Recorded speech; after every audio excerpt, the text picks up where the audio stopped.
ஓம் குரு வழியே ஆதி ஆதி குருமொழியே வேதம் வேதம் குரு விழியே தீபம் தீபம் குருபதமே காப்பு காப்பு. சாந்தாக்காரம் புஜகசைனம் பத்மநாபம் சுரேஷம் விஸ்வாக்காரம் ககனசதுஷம் மேகவர்ணம் சுபாங்கம் லக்ஷ்மீகாந்தம் கமலநயனம் யோகி ஹிருத்யான கம்யம் வந்தே விஷ்ணும் பவபயஹரம் சர்வலோகைகநாதம். ஸ்ரீமத் பாகவதம் 12 ஸ்கந்தங்கள் மற்றும் 18,000 ஸ்லோகங்களை கொண்டது. ஸ்ரீமத் பாகவதம் வேத இலக்கியம் என்னும் மரத்தின் கனிந்த பழம். வேத இலக்கியம் என்னும் மரத்தின் கனிந்த பழம் என்பதை நாம் அறிகின்றோம். வேதங்களின் சாரம் என்று அறிகின்றோம். ஸ்ரீ கிருஷ்ணரின் பக்தர்கள், அவருடைய கதைகள், அவதாரங்கள்,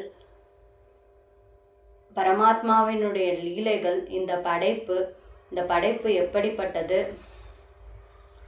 படைப்பின் ஆற்றல் என்ன, ஜீவாத்மா என்றால் என்ன, பரமாத்மா என்றால் என்ன, எப்படி நாம் முக்தி பேருக்கு வழிவகுக்க முடியும், ஒவ்வொரு மனிதனும் எப்படி பக்தி மார்க்கத்தை பின்பற்ற வேண்டும், நாம சங்கீர்த்தனம் என்றால் என்ன, சரணாகதி என்றால் என்ன, எப்படி நம் வாழ்வில் எந்த ஒரு துன்பத்தையும் இன்பமாக எடுத்துக்கொள்ளலாம், பகவானுடைய கருணை நம் மீது எப்படி தோன்றுகிறது, இதை அனைத்தையும் நமக்கு விளக்குவது ஸ்ரீமத் பாகவதம்.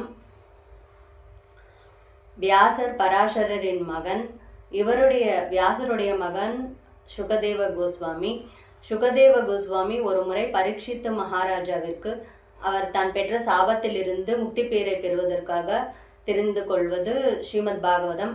அதன் மூலமாகவே இந்த ஸ்ரீமத் பாகவதத்தை உலகம் முழுக்க நாம் அறிந்து கொண்டிருக்கின்றோம். சைத்தன்ய மகாபிரபு நாம சங்கீர்த்தனத்தின் தந்தை என்று அறியப்படுபவர். அவர் இந்த கலியுகத்தின் ஆரம்பத்தில் அவதரித்தார். அவர் கிருஷ்ணரின் ரூபமாகவே நாம் அறிந்து கொள்கின்றோம். அவர் தன் வாழ்நாள் முழுக்கவே இந்த ஸ்ரீமத் பாகவதத்தையும் பகவத்கீதையும் உலக மக்களுக்கு எடுத்து கூறியிருக்கின்றார். உலக மக்களின் மேன்மைக்காக வியாச பகவான் தன்னுடைய ஞானத்தினாலே அறிந்தார். கலியுக மக்கள் மிகுந்த கஷ்டத்தில் இருப்பார்கள். அவருக்கு பக்தி குறைவாக இருக்கின்றது, அறிவு குறைவாக இருக்கின்றது. அதனால் அவர்களுக்கு இந்த வேதங்களை படைத்தது அவர்களுக்கு போதாது. மேலும் மகாபாரதத்தை படைத்தார்.